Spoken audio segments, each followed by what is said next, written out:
that lost revenues, but we also knew there was like $28 billion in federal funds that restaurants could tap into. So we were hoping our 9.7, we could really focus on things we need in the town. And it's going to be a much more difficult lift, if not impossible. Based on what you just said, it sounds like paving could fall in that category, right? I don't read it that way. Becky, do you read it that way? So not to get too into the weeds, but based on the cursory overview, there's going to be a formula that we will go through that establishes how much revenue we will have lost due to COVID. They've got some calculations and some percentages. Let's say that equates to $2 million that we could definitively say. That $2 million may be a pool of money that we could use for general infrastructure. Paving could potentially fall into that pool, but it has to be directly tied to that established lost revenue. And then that would be the cap of how much you could spend on that general government operations, as an example, using it for something like paving. If it doesn't fall into that bucket, there's some language in the guidance that would prohibit the use of a general infrastructure project like paving. So I think the short answer is maybe. is how far we've gotten with it. It would not just be a blanket, yes, we could do paving because it's infrastructure. Might be a good topic for Congressman Bishop. But I'm really concerned if it's so restrictive. What are we going to do? Have a gold-plated stormwater facility, and if they tie our hands to say you can only use it on X, Y, and Z, that seems kind of. And they're giving us $9 million that we don't want to give back. Hopefully, maybe you guys can share the Cliff Notes version after some more training with the board, and we can. We'll be happy to. Yeah. All right. Any other comments or questions before I do a little presentation? Mr. Miller. Thank you. When did we get the funds, restrictions, or guidelines from the government? 2 hours ago, 3 hours ago. So that's kind of dovetails into why we got the budget info 3 hours ago, 2 hours ago, right? No, that was just coincidental. Well, the same thing applies. I mean, we've heard talk about planning and zoning issues and elevations coming in Monday afternoon at 3:30 or 4 o'clock. None of us have had time to review any of those details. Inside that email that we got around 3:45, is there a history of taxation for the last, say, 10 years or 6 years?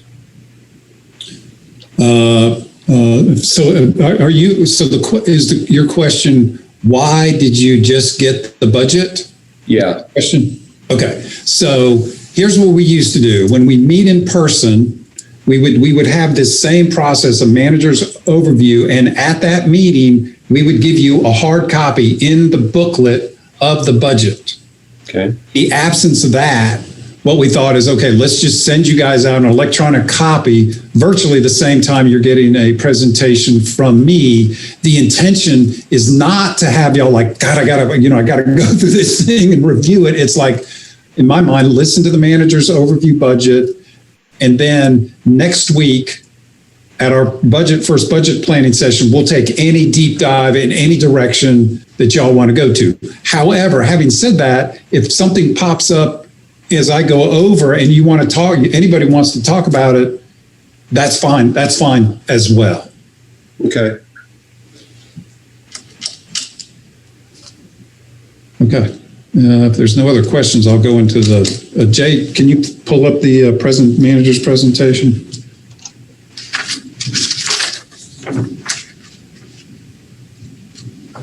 Okay.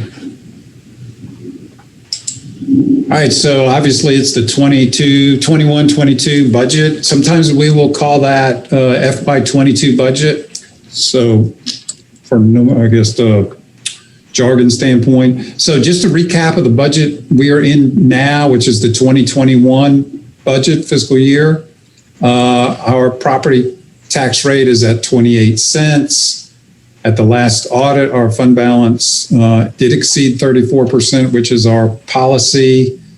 As part of that 21 budget, we did not appropriate any fund balance, and we did reduce revenue projections and expenditures in both general fund and tourism fund due to the COVID-19. And then we did in the budget, the 21 budget, there is about $184,000 in CARES Act funding for expenses related to the pandemic.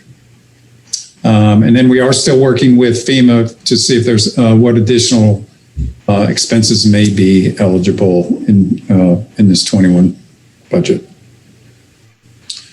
All right, in the 22 budget, we're expecting continued recovery in revenues, particularly related to sales tax. We'll talk about that a little bit. We are proposing 7 new positions to meet the organizational needs of the organization. I do, in my mind, when you hear the justifications, I think they're very strong. So what this necessitates, in my opinion, is $0.015 tax increase in order to fund these. As we kind of this caveat here, the American Rescue Plan funds may be an opportunity to reconsider a potential tax increase. That was put together. That statement was made before we got to review, before the guidelines came out. So that's, we're going to have to wait and see on that. The answer to that may be no on both of those, or maybe a small yes with capital projects. Next slide. Okay, so here's a history of our kind of tax rate history. In 2011, we were at 33.25. This is all based on $100 valuation. 2012, we had the reval, and we dropped our tax rate 10% because our valuations went up 10%. And then, this is all about the time of the recession. We had to refund a bunch of money. The county went through a revaluation.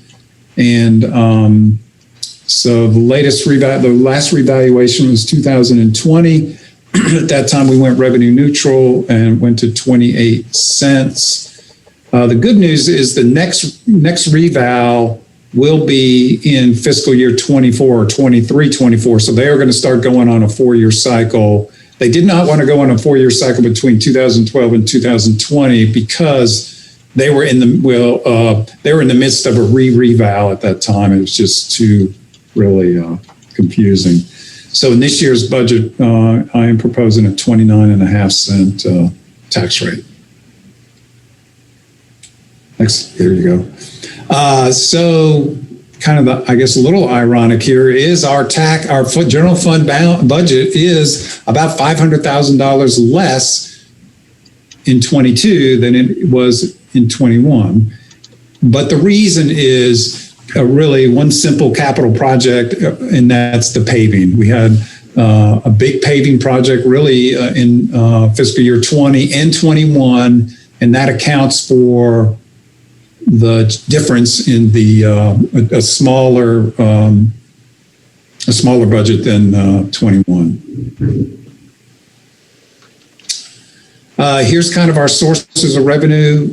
Property tax about 59%, sales tax is 16%, shared state revenues about 12%, and then our other, which is 13%. And of course, Powell bill is the money we get from roads. Hazen, can I ask a question? Yes, sir. Can you go back a slide? I guess Jay's driving. So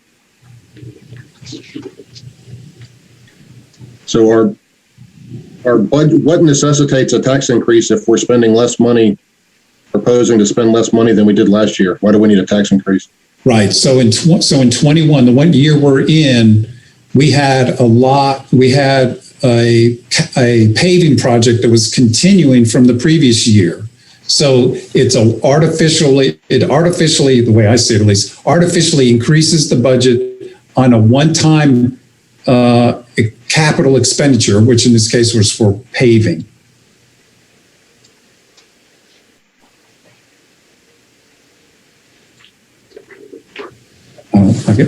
So does that answer your question, or?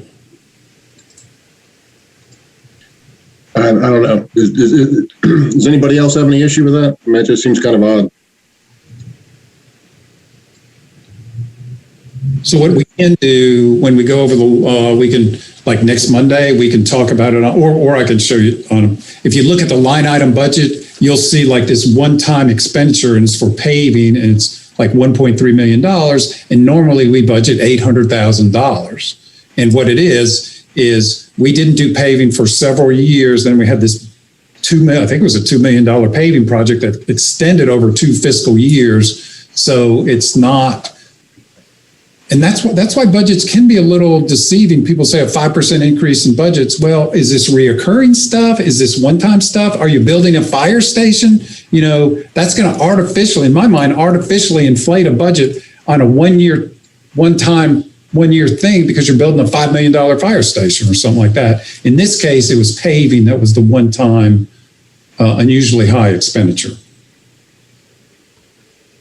Just a real quick side note, is there any way we can get a hard copy of the line item budget that we can pick up at town hall? I just like to make notes on that. Sure can, instead of printing it out. Yeah. It is, anybody else want one?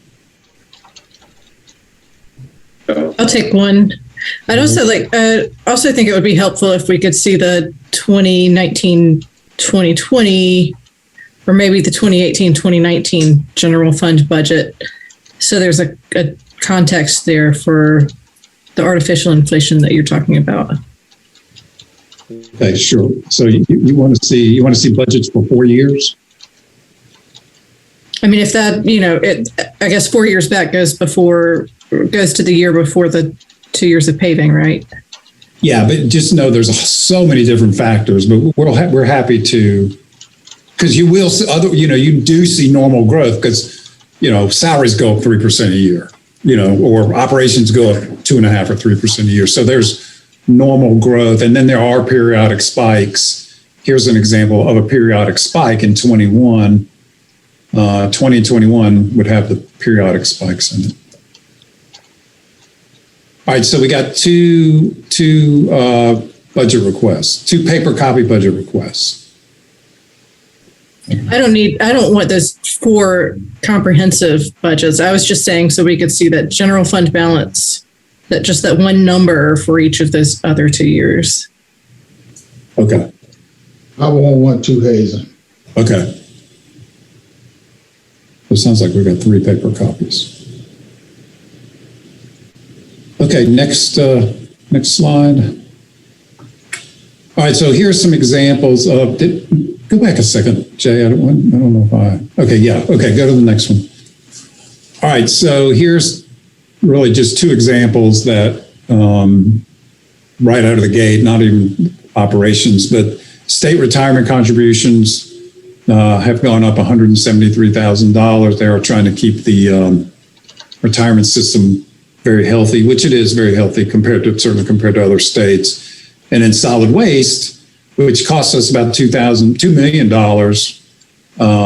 went up, I think 3.6%. Well, that hits us at $63,000. And having said that, the $2 million for solid waste, that equals 4 cents on our tax rate. And it's very common across the state that there's a separate solid waste fee that's outside this tax rate. So we got a 28 cent tax rate. 4 cents of that is gobbled up, in my mind, with solid waste. So somebody could argue our tax rate that goes to fund our operations is 24 cents. If you look at across the state, that's not the way it's done. In fact, in Cary, they, at their last revale, kept their tax rate at 35, and they charge their residents $19, almost $20 a month for solid waste, which is $240 a year, which would, my guess is that takes care of their solid waste 100%. So just keep in mind when, if you're comparing tax rates, sometimes they can be deceptive or just you just don't have all the information. All right, next. So what does the budget include? It's a 3% merit pool increase. We're showing 7 positions, 4 officers, 1 deputy chief, facilities maintenance technician, a landscape maintenance worker. We're proposing to contract crime scene technician and then reclassify our telecommunication positions, which we have 11 of. All right. So now what I'm going to do is go through the different budgets, and again, this kind of high level overview. Here's the governing board. That's you guys, you all. If you look on the fiscal year 2021 amended budget, you see $597,000. Like, wow, how is that so big? That is where y'all have acquired 3 pieces of property this year. We have, 335 East Matthews Street, 925 Matthews School Road, and then the property out there across from Purser property. And so that's where that money's being accounted for. So in 22, it's gone back to more normal rates. Okay, next one. So this is the manager's budget. We are going to continue with the monthly digital newsletter, continued training for staff. In this case, in the operating, that one's so high, the $227,000 is that's where we've put a lot of the COVID related expenditures into that item. All right, next one. All right, HR. We are continuing the expanded EAP program that we did last year for first responders, really giving fire, but particularly police, this opportunity to reach out to, and EAP stands for Employee Assistance Program, to talk to someone. We are in certainly unique times to be a police officer. Then the second bullet there is $32,000 for targeted recruitment. And that is specifically focused on covering the advertising costs, focusing or specializing on minority and women advertising avenues. Some of them are monthly subscriptions. Some of them are on a per ad basis. But it's really to make sure we get this word out and continue to try to cast a wide net for recruiting. There's a question, Hazen? I have a question, Hayes. Yes, sir. All right, so this $32,000, is that going to be set aside for a person itself to recruit? No, sir. It's just reaching out to these services that provide, ads, and then they get to a targeted audience. Who's going to do that? Tanya, HR. Let me just say this: is there any of the elected? I have some concerns because I've been hollering recruiting for 5 years, and I've heard the same thing, that we don't have the money nor have the resources. Not in favor of it, but I have a strong heartburn, and I tell you, I make no bones about it. I said it the last time we met, but I'm totally disappointed in this town not being able to recruit people of color and hire people of color that make over $70,000 a year. I've said that. I was told over a year ago that you got it, that you understand that you need to do diversity, and you still had openings come up this past year, 2 openings, and you still filled them with white females or white male. And I really, as a commissioner, as a person of color, I'm really offended. I'm really offended because it's town I love. I'm part of this team. I've hollered. I've asked. I've been compassionate. And it's time for you to keep asking money for more positions. but yet and still, you're not hiring any people, and you're telling me you can't find competent, qualified people of color. That's hogwash. I'm not buying it anymore. I asked you nicely, and asked you as a commissioner and as a person of color to consider people of color that makes money over $70,000 in this town. And to only have one person making over $80,000 in the town of Matthew in 2021 is utterly ridiculous. It's ridiculous. So I'm for hiring. I was a recruiter. I know how to recruit and find you some people for these positions, but you can't just keep stacking the deck with all white males and females and think you're doing a good job and then keep coming asking us each year for more money, and you're not being fair across the board. A couple of thoughts on that. One, we do try to recruit folks from all races. And there's a lot of protected classes, more than just persons of color, females, males over 40. And so we are obligated to hire the most qualified persons for the job. And I do think we've done a good job of trying to find those people. I don't think so. I don't even think you tried. I don't think you tried, and you got to show me something that you convinced that you went out actually seeking some people of color, females, and not just white females. You got plenty of white females in the town. I'm not, and I've said this once before. I'm not against you making those kind of salaries. I have no problem. My problem is you're not hiring no people of color, black folks, that make over $80,000 in the town of Matthews. Sure, we hiring, and the only one doing the recruiting and hiring people of color is the police department. And kudos to Chief. He gets it. But he cannot do no more than you allow him to do, or your team allow him to do. Well, I mean, I don't know what the statistics are, but a high percentage of our openings have been in the police department. We have very small departments. Finance has 3 people in them. Planning has 7.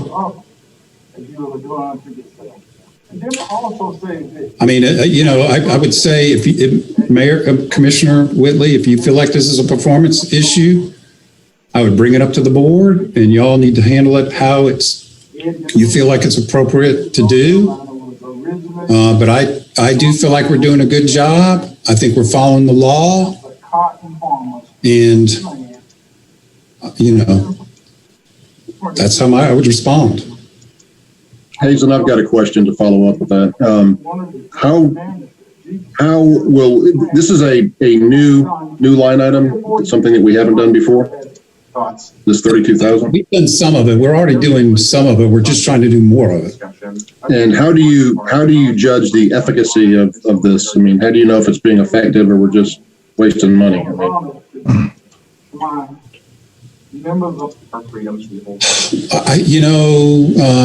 Tanya or Becky's on the people do not have to put down their race if they don't want to.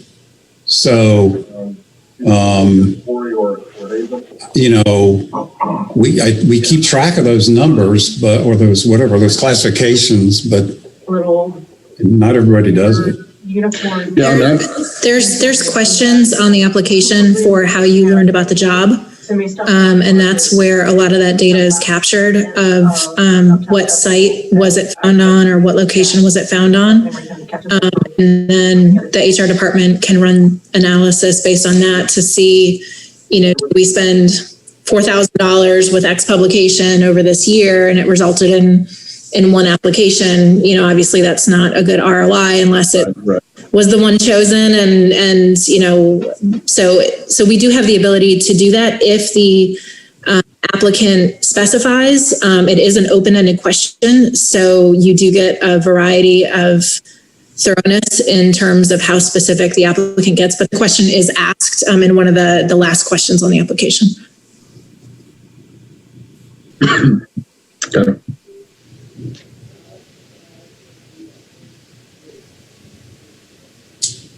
I have a question.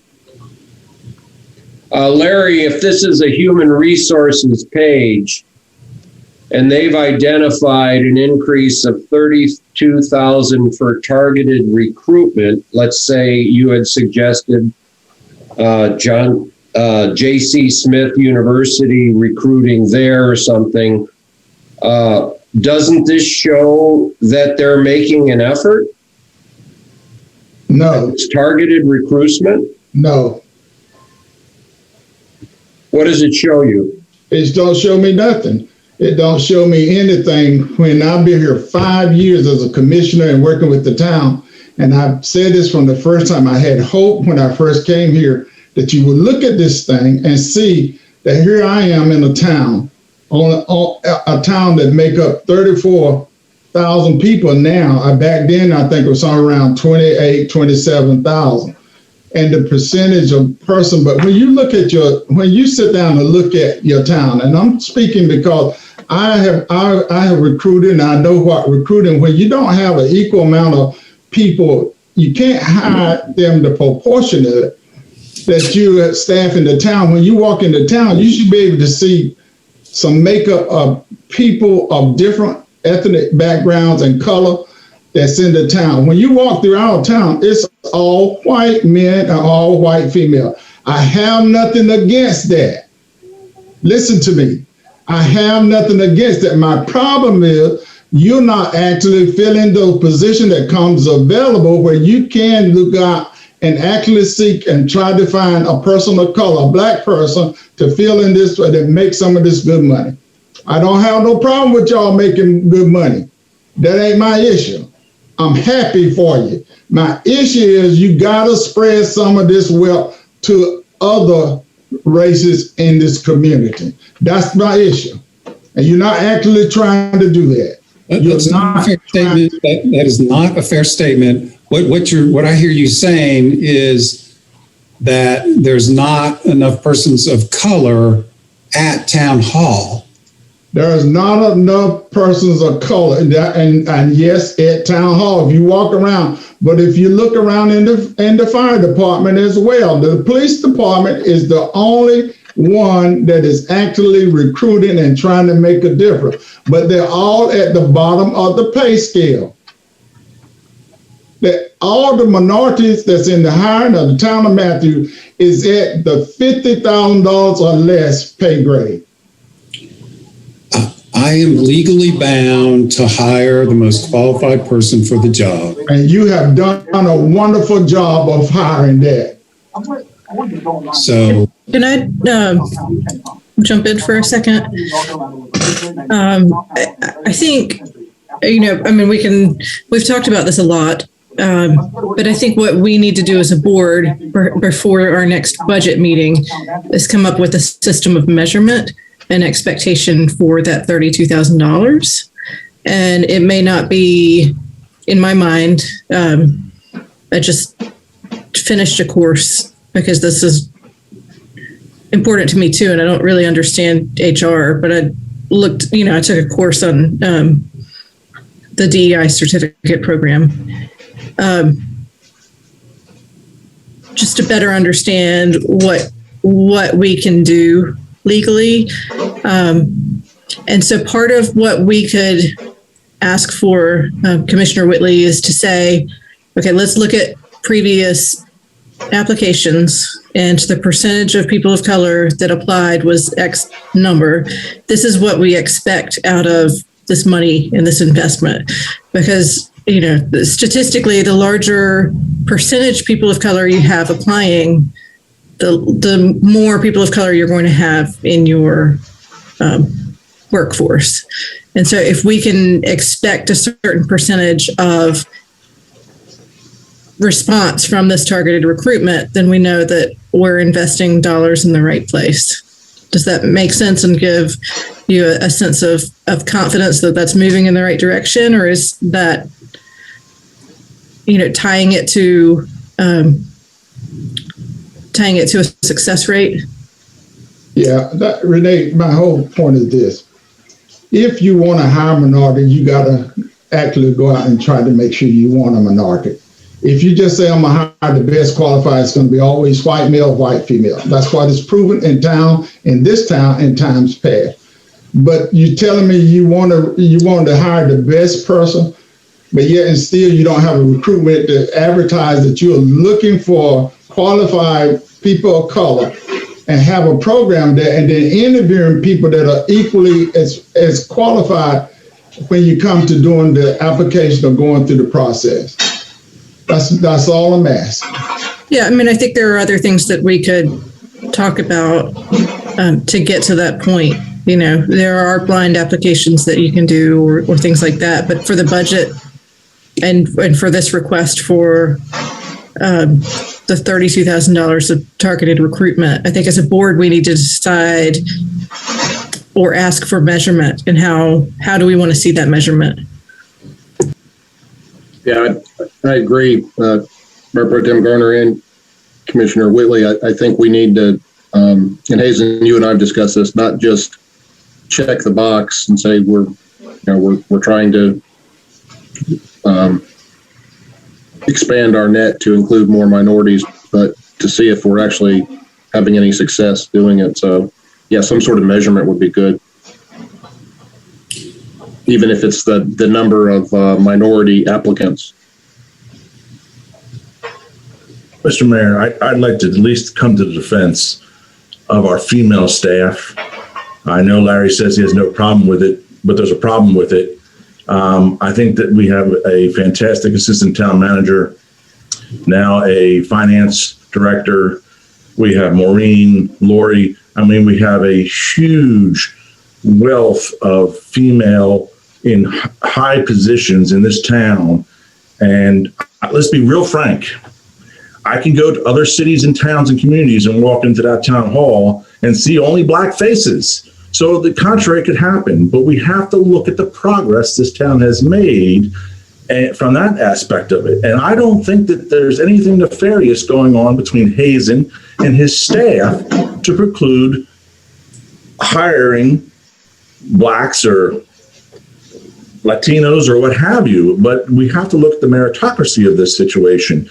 And I granted Larry's been here for 5 years. A lot has changed in 5 years as well. But I do take umbrage in the fact that our female staff has been sort of demoted almost to the rank of white, middle-class white guys. And that's not right. That really isn't right whatsoever. And I don't know what we can do. Let's send Larry out to recruit. But I also know that I don't know that receive it in Jesus' name. Send me out to recruit. Okay. But now listen to me. Don't send me out to recruit and find people that are qualified and then you pass them by. They'll waste my time. I don't have no problem. I'm a recruiter. I can do that. I can find you what you're looking for if you tell me what you want, the qualification. But don't waste my time telling me you want to recruit. And in essence, you know you're not going to hire no people of color. So what you're doing is accusing people of not recruiting properly to your standards. I have no problem, Larry Whitley, going out there and recruiting. I have no problem in sharing this information with Larry, but I don't know how many people apply. It's not our business to know how many people apply, what color they apply in. If we can open up that door and look at it, that's fine. But frankly, how do we do that? So if there's a vehicle in which to get Larry out there to recruit, I'm all for it as a board member. Well, I don't know, maybe this isn't the time and place to talk about all this, but what I heard Larry say is that he will bring us a qualified person and we need to hire him. No, that's not what I said. See, okay. That's not what I said. That is not what I said. Let's say it again. What I said is that if you want, listen, you can't recruit people of color when they don't have somebody to look like them and explain to them. We've had people in our town that we had hired in these positions of people of color, the HR person before this last one. But she only stayed 7 months and went back to Charlotte. See, it's not just a matter of recruiting a person of color, but you got to make them feel that they are welcome to stay here. That was part of our training, diversity training we just took. You got to be able to really want a person of color. But for your years, or 18 years as town manager, and Corey King is the only black person that's in leadership, that's I can't. Let me say it again, Larry. Bring it up to the board. Okay. No, I'm bringing it to you, Hazen. You get a majority vote, Larry. This is your budget that you putting before us. I'm good. Go ahead with your program. We'll talk about it. We can talk a little more. I don't want to hold this up. Larry, are you saying that the reason the HR lady left, the person of color left, was our fault or her choice? It's her choice. All right, so you can't hold that against Hazen. You need to let it go. I've let it go. She's gone.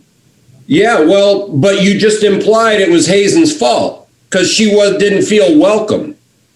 She did not. And she left for more money, I think. That's not Hazen's fault entirely. It is more money, but you got to realize you hired her. You didn't hire her as an HR head director. You hired her as an HR manager, making $6,000 to $8,000. Then you bring somebody else in and make them a manager. You see the. Let me respond to that, because that is a good point. So what we had, part of this whole problem, and why you're looking at 7 people, is we're a town of 32,000+ people that's grown very fast, and we're not a mature organization. So we didn't even have HR. Kamala was our first HR person, and Jim Taylor was the mayor. We had to fight and argue like mad to get her in, and then we could only get her in at a manager's salary.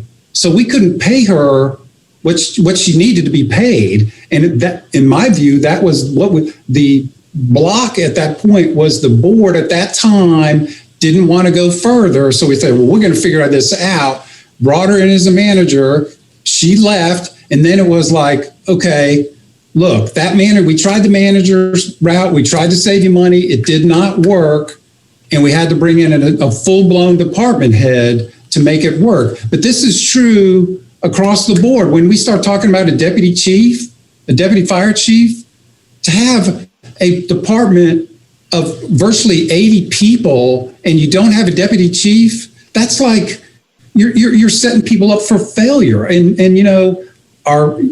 we'll talk about what's going on in public works, about how much property we've added, and we haven't added people. The same thing with facilities management, the same thing with police departments. So it's a systemic problem of trying to keep a tax rate at 28 cents and try to run the greatest town in North Carolina, or whatever we pride ourselves. Yeah, Hazen, I was one of the one pushing for our HR department. When I saw the town decide that I'm for that. I'm for assistant chief. I'm for assistant fire chief. All I'm saying is this: they make good salaries, and I mean, it's the money in dollars. It's called and it goes right back to economical holding a race back where they don't make the same equal amount of money. So if you're below a certain amount of income, then your ability to get out of that range is going to be there where you're stuck. But if you're making over $80,000, $125,000, $160,000 a year, you can set yourself up to be financially, not only for you, for people coming behind you as well, also your family. Yeah, that's all I'm saying. But listen, listen. I'm confident that this town's going to get it because I'm a part of this town, and I'm not going to be the only black commissioner or person here that cannot see that we need to hire some people of color. But you tell me you got it, and you didn't get it. If you tell me you don't get it, then we can sit down and talk and see how we can get there. But I don't want to hold this up. Okay. Well, I got to respond because I keep hearing things I'm going to respond to. Larry, I do get it. I promise you I get it. The problem is that I have to get it legally. And we got to find these people that that compete and can win. And would be very excited to diversify our workforce, but legally, I can't set ourselves up for a. I'm not asking you to do anything illegally. I'm asking you to do things fair and equitable. That's all I'm asking. Fair and equitable. You can do that. You can do that if you want to do that, but you got to want to do that. And that's all I'm saying. If you always do what you always done, you'll always get what you always got. You've heard that before. Even our town attorney says the same thing. So let's move on. I said what I need to say. And I think maybe this is a discussion for another meeting, because we could talk a long time on this topic. So why don't we move on with the budget for tonight? Okay, so now we're at finance. Really not much that changes there. We continue to operate bare bones and still get accolades from the government finance accounting office. All right, so next is information technology. Not much of a change there. We are continue to be very vigilant about malware and cyber attacks. Wayne sends out monthly tests, and we gotta keep doing that. You've heard the Colonial Pipeline got whatever caught over the weekend. Let's go to safety and risk management.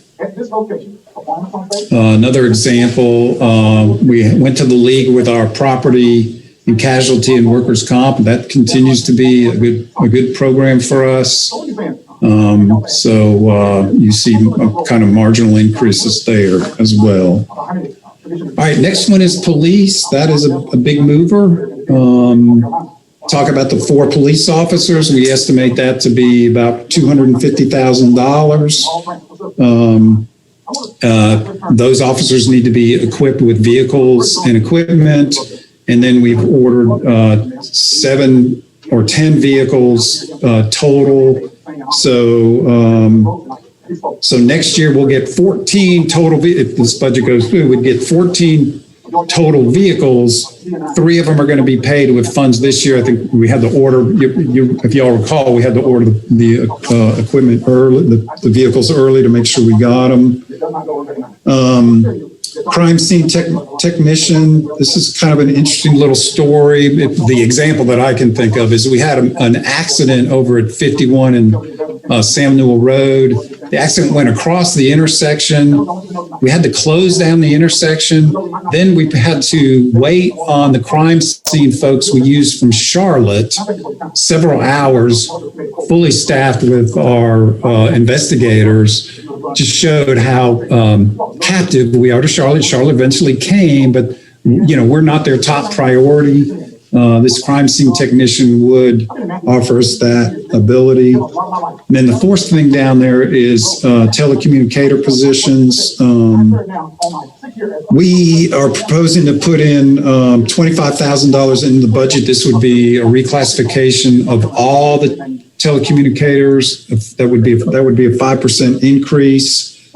We have had employees leave for 25 cents more an hour. They've gone to Union County as a good example. The Sheriff's Department kind of poaches our folks. There's 11 people down there. The average salary is about $39,500. So that would be about an average increase of about $2,000 per employee. But to not have so much churn in that division of the police department would be a great advantage to the town. All right.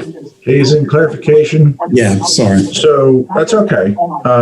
Zoom sucks when you're trying to communicate this way. So in your initial presentation, you said you were looking for 7 hires, but when you add in the deputy fire chief, 4 patrol, landscape, facilities maintenance, and crime scene tech, you're really talking about 8 now, correct? That's a contract that I should have been better clear about that. It's a contracted position, job. Okay, so you're saying so the benefits of insurance and things like that, we don't have to worry about that. Yes, sir. Okay, all right. He was a veteran that shared so many stories. Thank you. So many of these Okay. Any other questions? I can feel myself going a little too fast here. in a tent with his friends and would enjoy playing cards over a cup of coffee as they waited for the next. Okay, so under Sorry, Hazen, I do have just a comment. Yeah. This is an opportunity. On the last slide. I want this because I know both of my Yes, sir. So our police budget has gone up over $1 million in 2 years. That's a huge number. This is a great opportunity for our town to work together. We are not changing the name of Stumptown Park. We are just creating a small area within Stumptown Park. Yes, it is. so the question is, why has it gone up so much? I mean, that's just a little stunning when you see it in black and white, you know, in Is not free, and we should all be reminded of that. two budget cycles, it's gone up $1 million. And protect our right to have this debate. Well, we've had, you know, if you, a 3% raise at $6 million, a 3% raise is $180,000. And then, you know, we've had 2 years of increases to the retirement system. That's probably another, let's say $100,000. So it quickly, so there's an example. But what we can do is give you a breakdown of the things that have increased in the police department. Some of what we're trying to do is we did a 2018 staffing needs assessment, and we're trying to fulfill that. And if we added the 4 officers, we would fulfill the 2018 staffing needs program. So just know we're really just trying to get up to a report that we got, whatever, three years ago. Right. And we are making progress. That's the good news. We're making progress. Which is, how is that thing actually going to work, and how's it going to interface? You know, how's the Veterans Memorial going to interface with Stumptown Park? All right, fire. Win-win as much as possible for everyone. So we are proposing a deputy fire chief and a vehicle. Deputy fire chief salary and fringes is somewhere around $110,000, maybe a little less. And then vehicle and equipment is about 50. So, you know, we do have, and we can get into this either tonight or whenever y'all want to, about how we're doing compared to other folks. You know, we have a bare bones operation. The chief is really doing, he has too much on his plate. No organization that we've seen has a chief, captains, and then everybody else is firefighters, and then operate, you know, good planning, incident management control, just a plethora of things don't get done because the chief simply doesn't have time to do it all himself. My biggest regret is that when we're talking about what was offered to us 6 months ago or 8 months ago about refurbishing the monument, we probably All right, Public Works, we're proposing. Can I jump in, please? Sure. Just a quick question. I think Chief Kinneberg is doing a great job. But on the fire and EMS, Jay, yeah, right there, where is the $500,000 for the property on 51 in this slide? Okay, that's a really good question. So the first slide where we showed the board, the town board, we showed like, I don't know, it's like $400,000 additional money under operating. We closed on so that's where it is. But that's only 2 of the 3 properties. So one of the properties is the property over there off of Matthews School Road. The other property is the house over here at East. But since the slide was put together, and if you looked at our most current budget, that's where that $400,000 for that is in there as well. So it's in the board's budget. Wasn't that titled town management or town management operational expenses or something? Governing board? It's under governing board operating expenses. Why would that be under governing board? Please. Well, it's just property acquisition. We could have put it, you know, it comes out of the general fund money to pay it. We could have put it under the manager's budget. As long as it gets labeled as property acquisition, it does not matter where it goes. We could put it in this budget too. It's a one-time expenditure that all we got to do is make sure we account for it and appropriate it. You know, that's what the auditors want. It doesn't have to be in any. Shouldn't it be on this slide under capital? Because it's a fire station. Well, it's property. It could be under this slide, under property. I tend to agree with Commissioner Miller. It seems a little misleading because it makes it seem, that this budget should be probably $500,000 more because the public is going to say, well, the governing board spent $500,000. Well, this was meant for fire and EMS, so it should be here so the public has full transparency. We can do that. Please, thank you. Hazen, I think that was determined when the board completed that budget amendment. So that would have been part of the budget amendment that the board already passed. But we can take a look at it. And if we need to do an updated transfer from fund to fund, we can do that. It's not a big deal. All right. Questions on fire and EMS before we go to Public Works? All right, so under Public Works, we're showing $47,000 over there in capital under the 21-22 recommended budget, kind of the third line down. CJ is proposing some asset management software really to maintain so we can monitor both our streets and stormwater, kind of the age of the pipes, the age of the road, the condition of the road. Half of the money would come from this line item, and then the other half comes from stormwater. And just remember, stormwater is all fee-based, so no general fund money goes into the stormwater. There's $20,000 for 2 lawnmowers. We normally buy one every year. CJ, I think we dropped the ball last year, not appropriating $10,000 for a mower last year. And then we're $6,000 in fleet maintenance for an AC, be able to monitor the new AC Freon standards. Then we're showing 2 people. One is a facilities maintenance technician, and the other one is the landscape maintenance worker.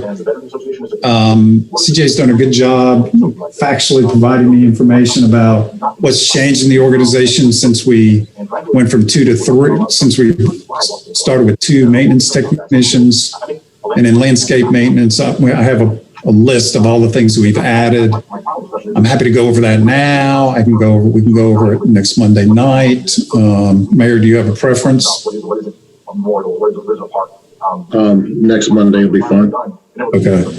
The paving did not go up. This is an example where we would like to definitely increase this paving by about $500,000 a year in, year out. That's about 1 penny. I already mentioned the asset management system. And then we're increasing the vehicle maintenance budget in the police section. So over at fleet management, they segregate each department and how much they charge. One of the things that's happening in police with the police vehicles, the Chargers, which were after you had the Crown Vics, then we went to the Chargers, and now we're really to the SUVs, but the Chargers have not been holding up. Everybody was excited about them at first. They are not holding up, and they're getting very expensive, and we're not replacing them as quickly as we'd like to, just because each car is $35,000 plus fitting it. So we're having to increase maintenance to cover these additional costs. I've heard 6 feet off the sidewalk. I've heard it says 4 feet off the sidewalk. All right. Stormwater, here's what I talked about. The other half of the asset management software is $20,000. Again, this is all fee-based. I think, CJ, you've said to me in the next couple of years, we'll probably need to look at increasing our fees again, but we're not proposing to do that this year. Next one, I think, is solid waste. So $63,000 more in solid waste. It's all tied to the consumer price index. And for that particular, it went up 3.6%.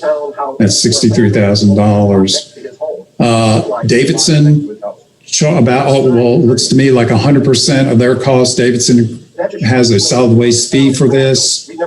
Huntersville looks like, it's between a third and a half.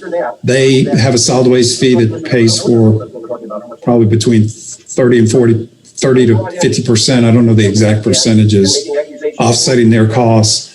I would strongly recommend that we look at solid waste fees in the future. Even the state law, which is 30 years old now, but talks about solid waste should operate as an enterprise fund, which is like water and sewer. And so your fees equal your costs. So people understand exactly how expensive solid waste is. We have never done that, but I would certainly recommend we consider it. Hazen, what would the math look like if you had to absorb that $2 million and spread it over the households that are served and businesses? What would the fee be if you paid 100% of it? It would be about $200 a year, maybe a little, 200, 220. If you divided that, $20 a month would be $240. $18 a month. 225, 250. And when is our contract with Republic up? I asked this a lot. Yeah, it's July of 23 or June 30th of 23. Now, I will say I have not been getting complaints. I personally feel like they have gotten their act together and are doing a much better job. I always think it's healthy to go out for bids. I also like the idea of the paper bag, what Charlotte's doing. I think that's a great idea, because if you guys follow them, we had to do this when we were cleaning up after the storm.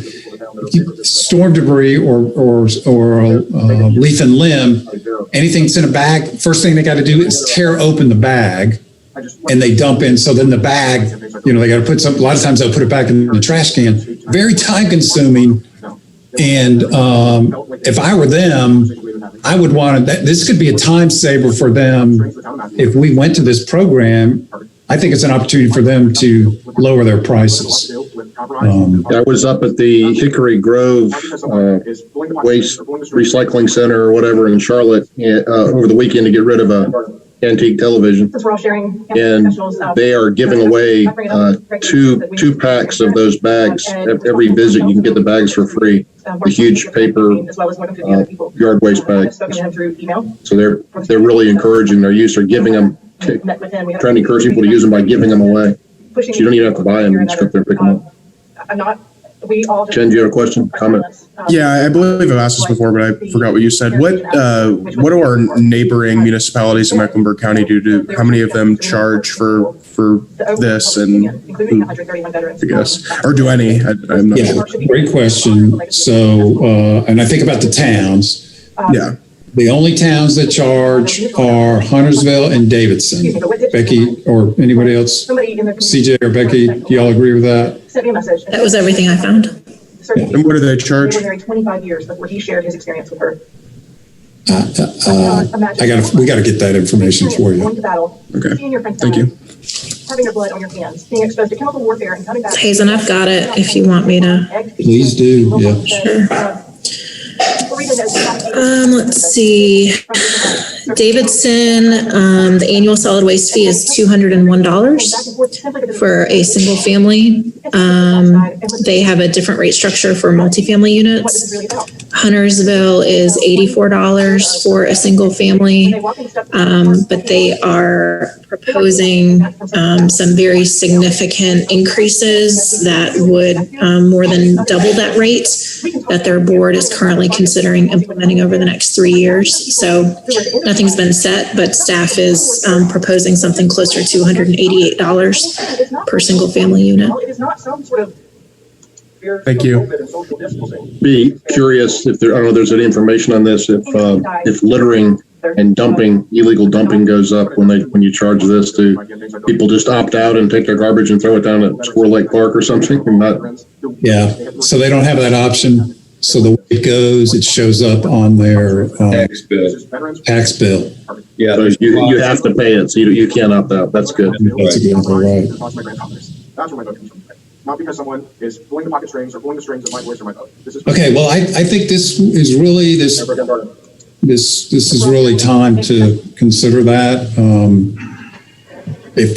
Just these are round numbers, but if we charged $75 a household, that would raise in the neighborhood of $750,000. Don't hold me to that, but that's basically the penny and a half that we've tossed around here tonight. Honesty and what this is really about. Okay. Give them one What's next? iota of peace. Oh, planning development. Sometimes by being Very, very flat, they weren't given that when they came bare to bones budget. They weren't. It only takes one vote for us to say, yes, we Planning. we respect you. All of these Economic things- development. We can talk about, Oh, what's next? Economic Right development. now, we have people who are at the end of their lives, Oh. who are suffering warfare.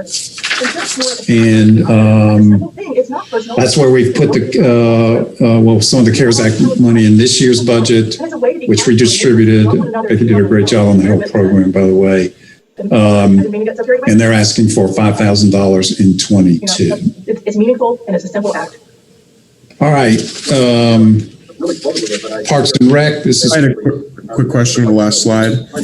What exactly does that $5,000 do? Just curious. That is for our facade grant program. So it's for businesses in the downtown area can apply for a 50-50 match for improvements to the exterior of their building. And that is managed, kind of received through planning, and then EDAC reviews those applications, makes a recommendation for funding, and then that comes to the board. So some years we end up actually with a little bit more interest than money, and other years the money just rolls back to fund balance because it's not utilized. Okay, thank you. So, but I do recognize people. All right, Parks and Rec, if the board can see in 2021, well, 2022, 21-22 shows is much more similar to 1920, and 2021 kind of reflects the COVID, right? It's whatever, plus or minus $100,000 lower. So we're all optimistic that we're going to get back to full operation. The capital expenditures, we're doing some Americans with Disabilities Act improvements down at the community center. And then we've got some playground and swing replacement, as well as a shade structure at Rice Road Park. That's what we've heard about Rice Road. It doesn't have enough trees and it's hot. And just as a FYI for the board, when Representative Hunt visited Squirrel Lake Park, Commissioner Miller was there and Commissioner Whitley.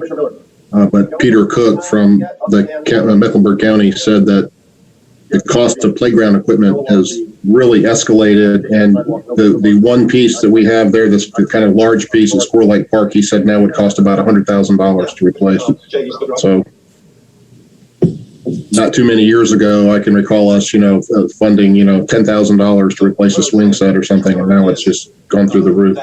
Those are all horribly expensive. The starting point. And I'm assuming Right. Other, that line could change. this is pretty standard stuff we've done every year. I guess the two things I would lift up is tourism grants. So the board adopted policy that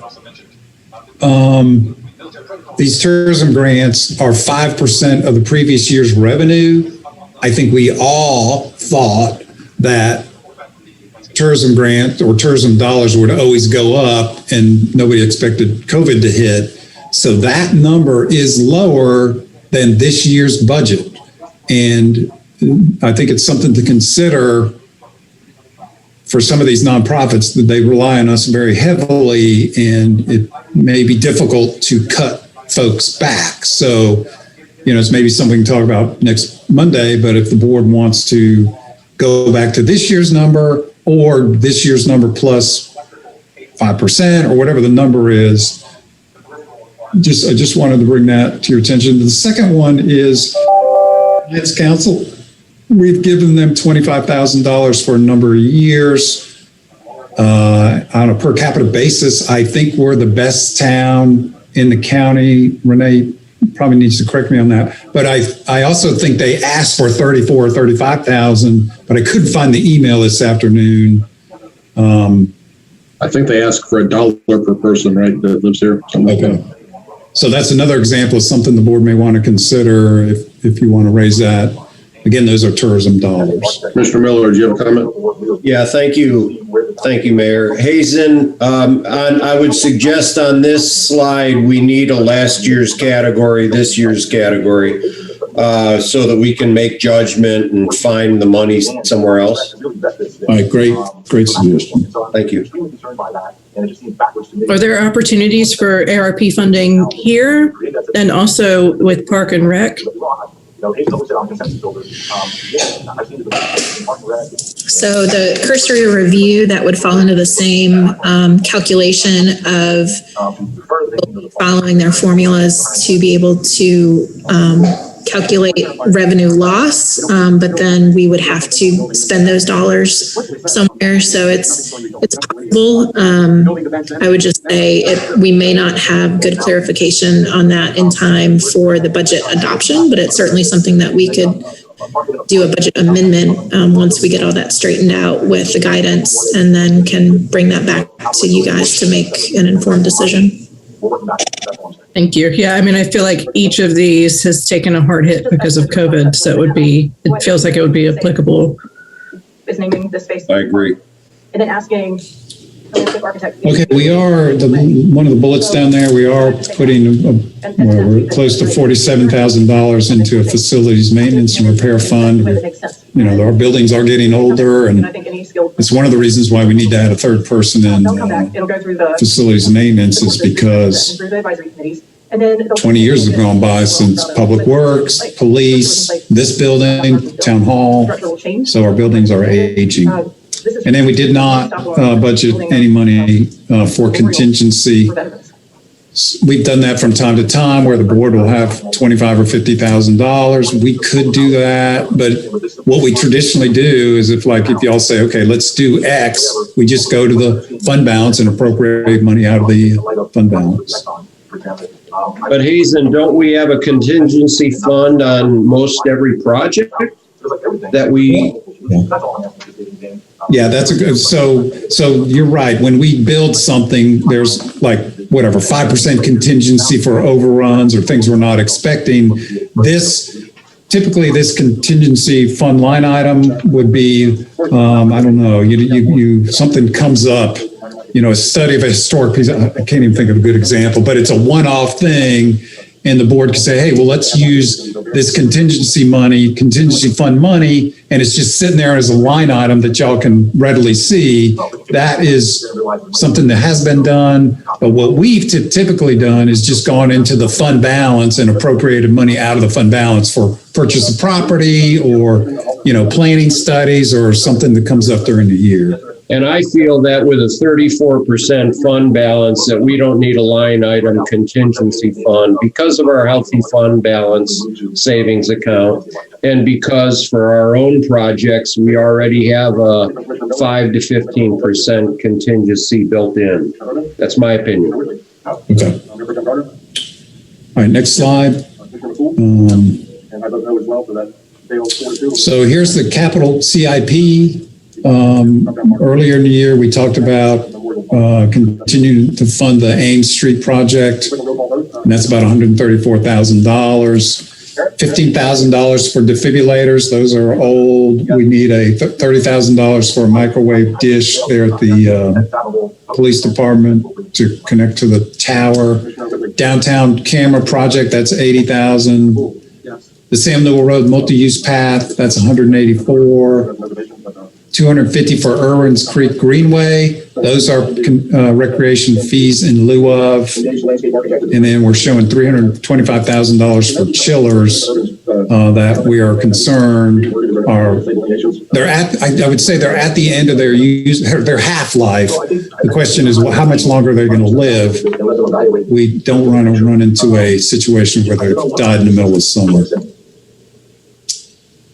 All right, okay. I have one question, Hazen.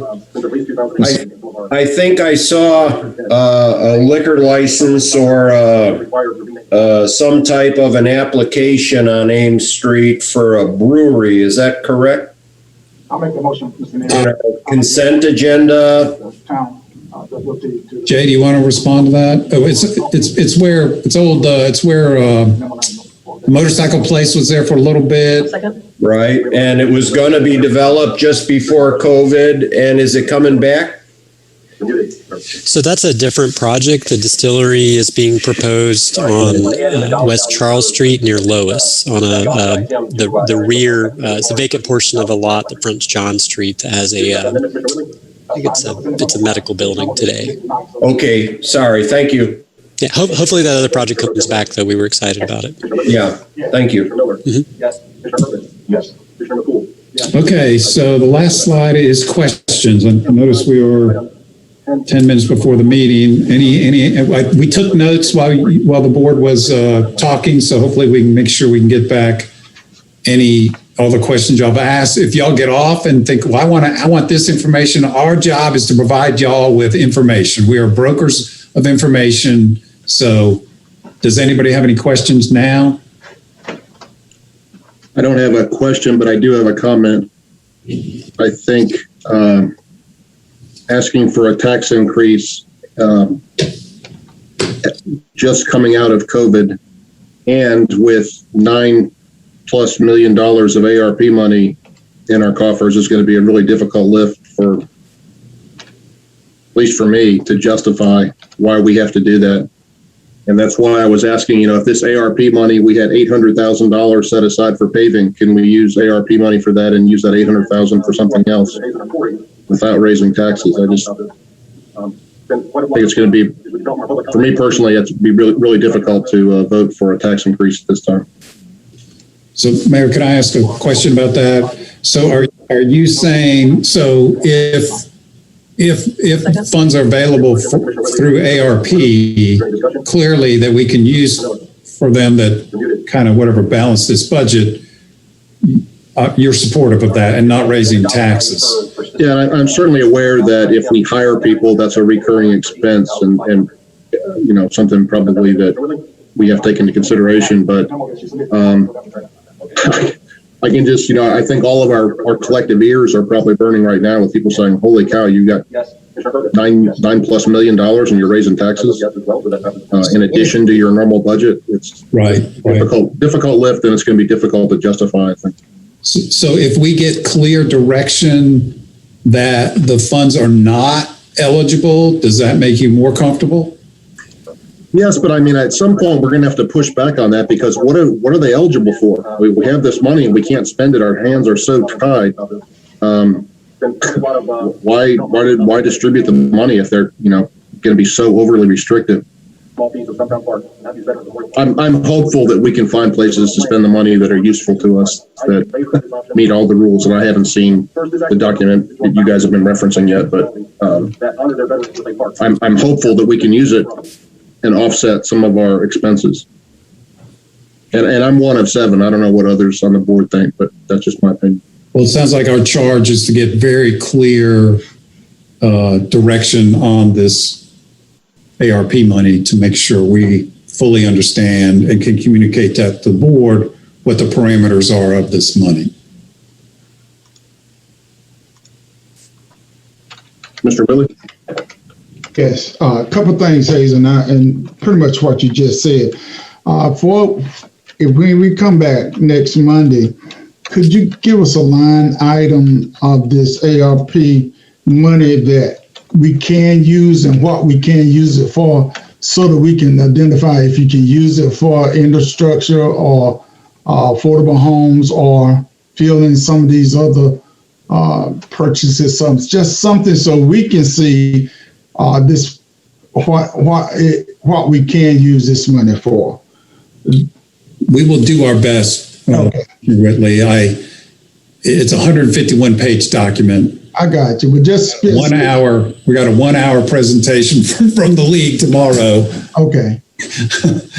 I can guarantee you we will do the very best we can. I appreciate it. Also, if you would let me know when we come back what recruitment you have done up at this point for the town in recruiting. What have you done so far?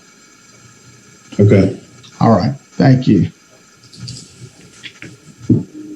May I ask a clarifying question to that, Commissioner Whitley? Over what time period are you seeking that information? Is it the last 12 months, last 2 years, 3 years, 5 years? Let's do the last 2 years, because that's how long the HR been here, right? Ain't about 2 years. Approximately, yep. Yeah. Okay. Yeah, last 2 years be good. Okay, thank you.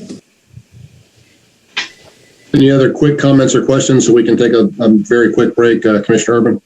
Yeah, I mean, I guess my bigger question is, we've been planning for the increase in fire, public safety, police, to get us up to where we need to be standard wise. So I guess, what are the trade-offs? Solid waste fees, tax increases.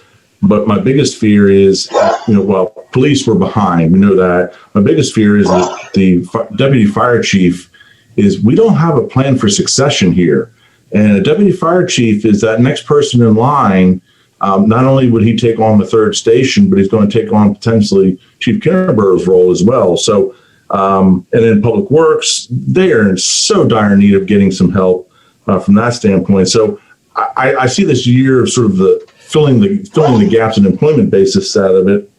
I'd be willing to talk solid waste fees, but I guess the bigger question would be for the board as a whole, is it time to start, anteing up to go ahead and fill these positions that we desperately need?